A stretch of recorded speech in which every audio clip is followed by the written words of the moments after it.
Madam Noor Jahan का गाना, और इतना मुश्किल गाना, जब घर पे आपने पहला गाना शुरू किया तो फिर कहीं प्रैक्टिस तो कर रहे होंगे, तो वो घर में आज़ादी थी, कहीं छुप के करते थे, वो क्या माहौल? नहीं, जब बिल्कुल छोटा था उस वक्त तो आज़ादी थी फुल टाइम।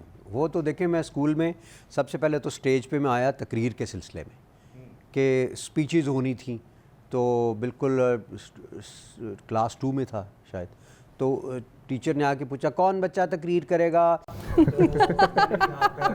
मिमिक्री भी कर सकते थे आप, वो नहीं की? तो वो जिस तरह होता है, तो मैंने भी हाथ खड़ा किया, तो 2-4 और बच्चे, कुछ बच्चे ज़रा मोस्ट प्रिविलेज्ड होते हैं, एक टीचर का बच्चा है या किसका, तो उनको भी हमें फिर उन्होंने लिख के दिया टॉपिक, घर से ये स्पीच लिखवा के लानी है, तैयार करके लानी, तो तैयार करके लाए। खैर वो बड़े भाई जो थे उस वक्त जमीयत में थे, इसरार भाई, जो बाद में फिर फ़ौज में गए, तो जमीयत में पता तकरीरें शकीरें बड़ी, तो उन्होंने मुझे ना स्टाइल्स के साथ सिखा दी, पूरा जोश खिताबत के साथ कैसे खड़े होना है। तो जनाब जब टीचर, मुझे याद है, यहाँ पे ग्लासेस रख के ना, अपनी मिसेस अमजद नाम था उनका, तो साथ साथ कॉपीज चेक कर रही थी और साथ साथ कह रही थी हाँ नवीद तुम खड़े हो जाओ, तुम सुनाओ।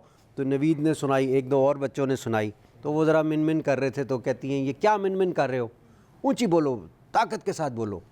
तो मैं ज़रा पीछे बैठा हुआ था, तो बात, और कौन बच्चा था, मैंने हाथ खड़ा, हाँ अबरार, चलो तुम सुनाओ, मुझे यहाँ तक आवाज़ आनी चाहिए। तो मैंने दिल में सोचा मेरी आवाज़ तो बाहर जाएगी, प्रिंसिपल ऑफिस तक जाएगी। वो जनाब मैं उठा और मैंने गला साफ़ किया, वो मेरी पहली ज़िंदगी की परफॉर्मेंस थी।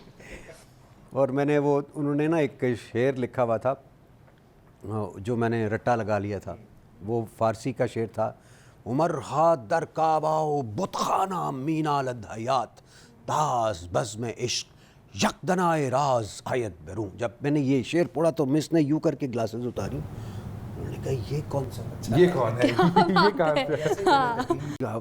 पूरी क्लास मुड़ के देख रही है कि ये क्या हो गया इधर। सनसनी सी फैल गई है। और खैर वो ऐसे मैंने, उन्होंने मुझे उसी वक्त लिया और वो सीधी प्रिंसिपल के कमरे में। तो आपके ज़हन में क्या ख्याल मैंने था? कहा यार पता नहीं क्यों लेके जा रहे हैं, अच्छा छोटे बच्चों को ज़्यादा ख्याल आती हाँ, आपको लगा शायद कोई पता नहीं कोई गलती हो गई मुझसे। हाँ पता नहीं क्यों, लेकिन उन्होंने अप्रिशिएट कर रही थी। खैर वो लेके गई तो प्रिंसिपल के पास, तो कहती है मैडम ये ज़रा चेक करें, मैंने टैलेंट हंट किया है, इस तरह की बात की होगी उन्होंने। तो उन्होंने मुझे कहा जी हाँ भाई दोबारा शुरू हो जाओ दोबारा से, प्रिंसिपल के ऑफिस के सामने। मैंने कहा अच्छा, मैंने रट्टा लगाया हुआ था उधर से ही, उमर खा दर खा बाओ बुत खाना मीना लग गया।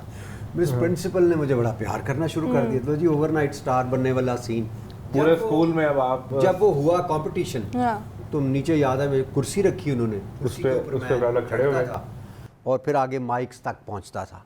और फिर उसी तरह से वो जब आगाज़ हुआ तो आगे जितनी भी ऑडियंस बैठी थी ना, उनके अंदर एक, मुझे अभी भी याद है कि एक जिस तरह एक करंट सा नहीं आ जाता, और तालियां और वो सा, उससे आपका दिल और बढ़ जाता, हाँ, कॉन्फिडेंस लेवल बढ़ गया। और जैसे ही वो ख़त्म हुई और मुझे फर्स्ट प्राइज़ मिला है, फिर मैं ज़मीन पे पाँव नहीं लग रहे थे, क्योंकि कभी एक टीचर की गोद में होता था, ज़रा छोटा बच्चा था ना, तो गोद टू गोद में ट्रैवल कर रहा था, और बहुत प्यार मुझे मिला।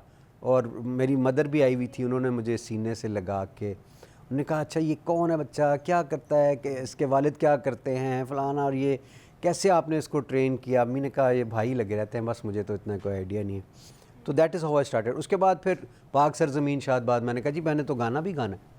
उन्होंने कहा अच्छा सुनाओ, वो सुनाया। तो उन्होंने कहा, वो हमारी मिस नौरीन थी, जिन्होंने, उनकी अपनी आवाज़ भी बहुत अच्छी थी, पाक सरज़मीन, वो हमने वहाँ से आगे। ये इंस्पिरेशन तो नहीं थी आपकी कि मिस नौरीन जैसा मुझे बनना है, उनके जैसा गाना गाना है? नहीं, लेकिन वो हमारी टीचर थी, काबिल एहतराम है, अल्लाह ताला उनको सेहत ज़िंदगी दे भी।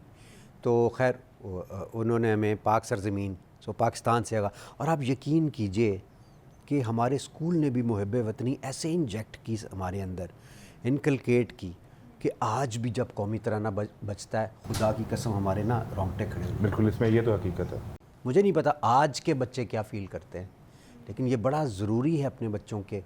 यार मुझे दुख उस वक्त होता है जब हमें अपना कौमी तराना ही नहीं याद होता। दुनिया में कहीं चले जाएं तो उनकी पूरी की पूरी जो कौम होती है वो कौमी तराना गा रही होती है, पढ़ रही होती है। इसकी मुझे बड़ी तकलीफ़ है।